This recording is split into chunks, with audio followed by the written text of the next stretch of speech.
Welcome back. You're watching Your Vote 2014. It's been a long day for everyone in our studios.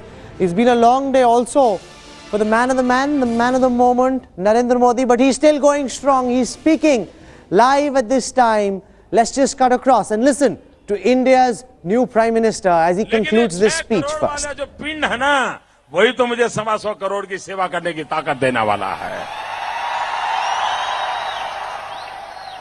आप ही मेरी ऊर्जा है, आप ही मेरी प्रेरणा है, आप ही मेरा पुरुषार्थ है, आप ही मेरी ताकत है। और इसलिए मैं इन 6 करोड़ गुजरातियों के भरोसे मां भारती की सेवा के लिए अपने आप को समर्पित करता हूं। आपने मेरा स्वागत किया, सम्मान किया, मैं आपका बहुत बहुत आभारी हूं। भारत माता की, भारत माता की, भारत माता की, वंदे वंदे वंदे वंदे वंदे वंदे वंदे वंदे वंदे वंदे वंदे वंदे वंदे वंदे वंदे। Enthusiasm doesn't ebb. That is the one-man play, directed, produced, script written, the audio, the camera angles, all of them done by India's new Prime Minister Narendra Modi. He's got people in a trance. There's hysteria out there, and I'm joined on this program tonight by a master orator himself. Dr. Shashi Tharoor is joining us. You've heard Narendra Modi speak, and I hope, Dr. Tharoor, you will not be speaking tonight in your capacity as a Congress spokesperson, but in your capacity as an orator. Veer Sanghvi is with us, Nalini Singh, Sadanand Dhume, Dhananjay Joshi, Dr. Ashok Lahiri. Everyone's still going strong. Look at Modi's enthusiasm. It's incredible. His body language, the fact that he's still going strong after what's been a very, very long day. He's captivating, Veer Sanghvi, India like no Prime Minister in recent memory. I also think it says something about the technological revolution and social mobility in India. As the first Prime Minister in India who is largely a creation of electronic media, social media, digital media, of understanding how to get his message across, whether in a speech or in a hologram, should be somebody with such humble origins, who's still not comfortable with English, who's leapfrogged the old middle class values, got onto the technological frontiers and used them to come to office. Absolutely. Just a short while before now, we interviewed Narendra Modi's key strategist Amit Shah, and I want to play out excerpts from that interview with the man who's delivered an electoral miracle in Uttar Pradesh, winning 73 out of the 80 seats. Apart from the pocket boroughs of the Gandhi family and of the Yadav family, everything else in Uttar Pradesh has been painted saffron. Here it is, the interview with Amit Shah, his first television interview after scripting a miracle for the BJP in Uttar Pradesh.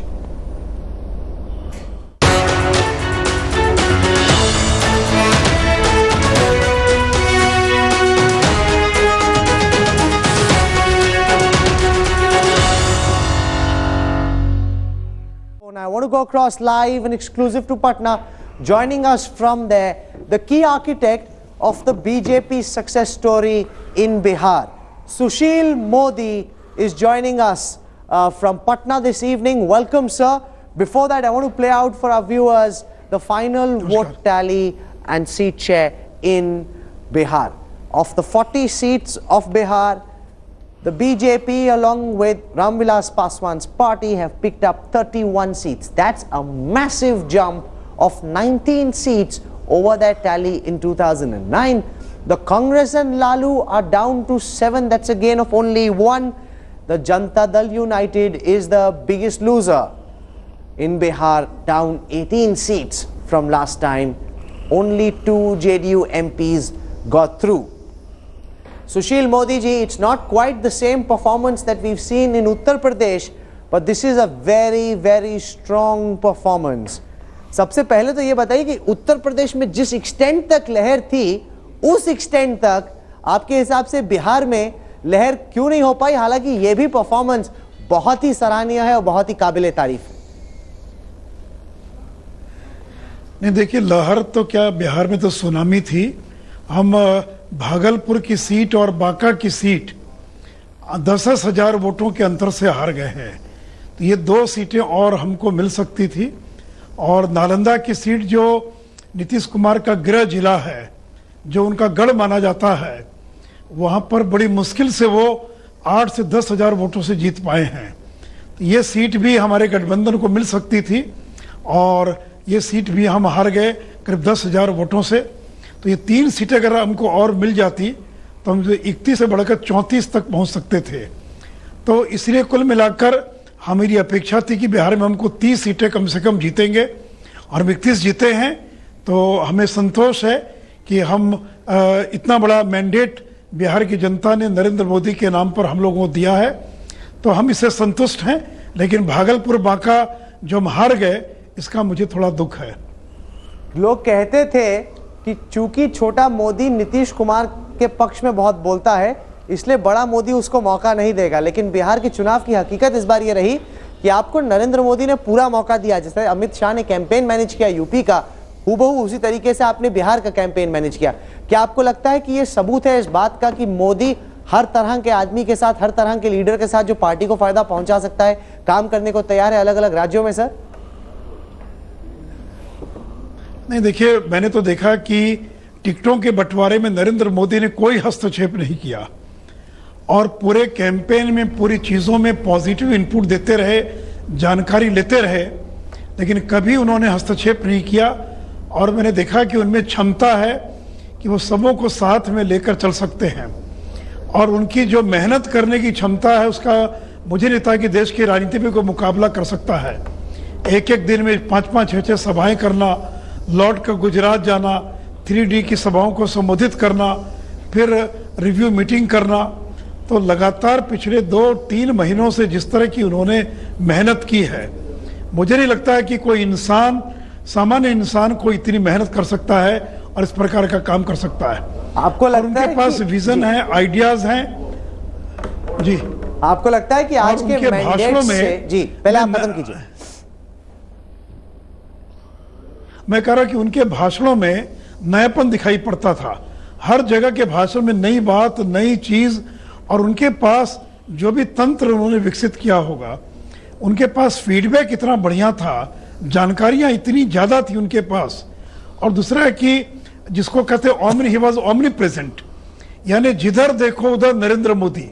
वो TV हो, radio हो, अखबार हो, गांव में, देहात में, चारों तरफ अपनी मेहनत के बल पर इस प्रकार से छा गए।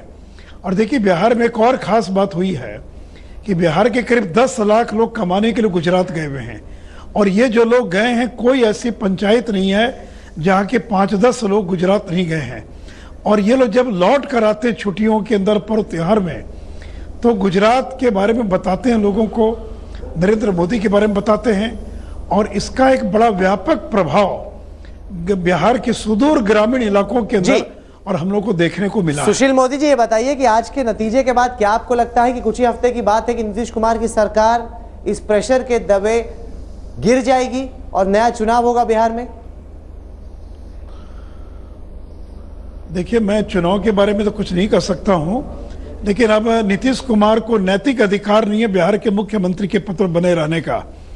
उन्होंने ये चुनाव लड़ा था, ये चुनाव एक प्रकार का रेफरेंडम था उनके परफॉर्मेंस पर, और हर सभा में वो कहते थे मैंने ये काम किया, मैंने वो काम किया, मैंने बिहार में बदलाव लाया, और उसकी मजदूरी मांग रहे थे। और लोगों ने उनकी मजदूरी के रूप में उनको 2 लोकसभा की सीटें दी है। तो इस स्थिति में, और उनके कम से कम 4 दर्जन विधायक थे जिन लोगों ने हम लोगों की जगह जगह मदद की है। आज जो इतनी बड़ी जीत हुई है बिहार के अंदर बीजेपी की, उसमें जदयू के कार्यकर्ता और विधायकों की बहुत बड़ी भूमिका है, क्योंकि वो नहीं चाहते थे कि लालू यादव लौट कर आए। अगर ये नतीजे ऐसे ही रहे, विधायकों को लगता है कि नीतीश कुमार ने ये मतलब निकाला जाए कि हम बिहार के संभवतः अगले मुख्यमंत्री से इस वक्त बात कर रहे हैं, ये आंकड़े तो यही दर्शाते हैं सुशील मोदी साहब। मैंने देखिए, तो पार्टी जब चुनाव नजदीक आएंगे, कौन मुख्यमंत्री को उम्मीदवार होगा, क्या होगा, वो तो आगे की बात है। लेकिन आज नीतीश कुमार के लिए सरकार चलाना बड़ा कठिन हो गया है। कांग्रेस के 4 विधायकों की मदद से सरकार चला रहे हैं। 11 महीने से मंत्रिमंडल का उन्होंने विस्तार नहीं किया। दल के अंदर विद्रोह की स्थिति है, और इन शरद यादव चुनाव हार गए, उनके जितने सिपह सलार थे सारे चुनाव हार गए, और केवल चुनाव नहीं हारे हैं, केवल 40 में से 5 सीटों पर वो दूसरे स्थान पर हैं, बाकी सभी जगह तीसरे स्थान पर हैं। 2 दर्जन से ज्यादा जगहों में उनकी जमानत जब्त हो गई। तो इस माहौल में, इस स्थिति में उनके लिए सरकार चलाना बड़ा कठिन होगा। ठीक है, लेकिन आगे क्या स्थिति होगी मैं आज कुछ नहीं कर सकता हूं। जी, हमारा पूरा ध्यान केंद्रित है इस चुनाव पर केंद्रित था, जो लोकसभा का चुनाव हो रहा है। जो सीटें हम हार गए हैं उसका हम कल बैठकर विश्लेषण करेंगे, बाकी करेंगे, और तब फिर हम आगे की रणनीति के बारे में विचार करेंगे। नलिनी सिंह आपसे सवाल पूछना चाहती। नमस्कार सुशील जी, और आपको बधाई हो। नलिनी सिंह मैं हूँ। जी नमस्कार। नमस्कार, धन्यवाद। सुशील जी, ये पूछना आपसे कि अब क्या कुछ भी संभावना रह गई है कि जो बिहार पैकेज मांगते रहे नीतीश कुमार, उनको अब मिलेगा? अब तो बागडोर आप लोगों की सरकार है यहाँ पर सेंटर में, तो क्या उनको बिहार पैकेज मिलेगा? कोई ऐसी संभावना है दूर से भी? नहीं, देखिए, सब कुछ मिल सकता है, लेकिन प्रश्न है कि वो लेने के लिए तैयार हैं, क्योंकि उन्होंने 5 करोड़ रुपया जो गुजरात की जनता ने कोसी के राहत में दिया था, उसको नीतीश कुमार ने वापस कर दिया। तो आज तो मैंने यही सवाल किया नीतीश कुमार से कि अभी तक उन्होंने नरेंद्र मोदी को बधाई तक नहीं दी है। एक राज्य के मुख्यमंत्री क्या देश के प्रधानमंत्री को टेलीफोन करके बधाई नहीं दे सकता है? और मैंने तो ये पूछा कि क्या कल प्रधानमंत्री मुख्यमंत्रियों की बैठक बुलाएंगे तो नीतीश कुमार उसमें शरीक होंगे कि नहीं होंगे? वो नरेंद्र मोदी से हाथ मिलाएंगे कि नहीं मिलाएंगे? और केंद्र अगर कोई सहायता देगा तो उसको स्वीकार करेंगे कि नहीं करेंगे? और एक समय में नरेंद्र मोदी ने स्वयं कहा था, नीतीश कुमार ने, कि जो बिहार को विशेष पैकेज देगा, विशेष राज्य का दर्जा देगा, उसकी मैं मदद करूंगा। क्या आप मोदी से कहेंगे कि बिहार को नीतीश कुमार को स्पेशल पैकेज दें? नहीं, नीतीश कुमार को देने की बात थोड़ी है, ये तो हमारा कमिटमेंट है वो बिहार। लेकिन क्या नीतीश कुमार उसको स्वीकार करेंगे, ये सवाल है। तो तब पता चलेगा। मैं नीतीश कुमार से जानना चाहता हूं। नहीं, नीतीश कुमार तो बाद में जवाब देंगे। आप दीजिए पैकेज अगर आपको लगता है बिहार को जरूरी है तो। नहीं, पहले तो वो हाथ मिलाने के लिए तैयार है कि तैयार है? सर, पैकेज का हाथ मिलाने से क्या? आपने कहा कि बिहार की जनता, अभी तो आपने बोला बिहार की जनता का दायित्व है कि उनको मिलना चाहिए, तो हाथ मिलाने, ये तो पॉलिटिक्स हो गई इसमें। दीजिए आप पैकेज। नहीं, कोई पॉलिटिक्स नहीं है। देखिए, बिहार को जो आवश्यकता होगी सब मिलेगा, लेकिन मैं तो सवाल कर रहा हूं कि क्या नीतीश कुमार उन बैठकों में जाएंगे क्या जिसकी अध्यक्षता मुख्य प्रधानमंत्री करेंगे? वीर सांघवी आपसे सवाल पूछना चाहते हैं। उनको हाथ मिलाने से भी परे जाए। जी।